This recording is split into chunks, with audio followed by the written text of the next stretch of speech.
guys, so welcome back to this channel. In this video, I'll be showing you guys how you can create this text with object warp text effect in Photoshop. So I'm just going to add in the text here. I'm just going to type in banana. You can type in whatever you want, of course.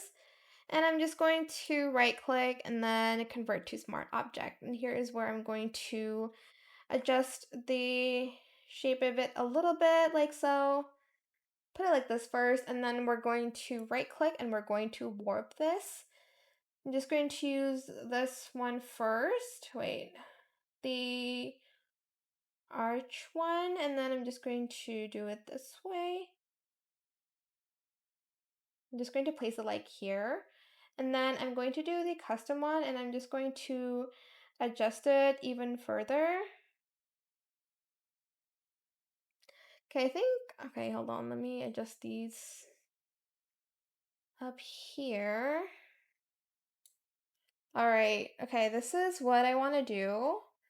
And then just press this here. All right, we're going to press Control on our keyboard and we're going to press this like so. And then we're going to go to this image and we're going to select this masking tool, right? And then here I'm just going to turn this off. And then I'm just going to get a paintbrush and I'm just going to bring the ends of the banana back like so. Wait, oops. Don't know why the B isn't perfect, but it's fine. I'll just do it like that. And then the ends of the A here as well, like so.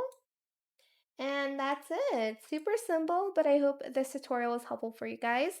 Don't forget to like, comment, share, and also subscribe to this channel if you haven't done that already. If you have any more questions about this video, just leave it in the comment section down below.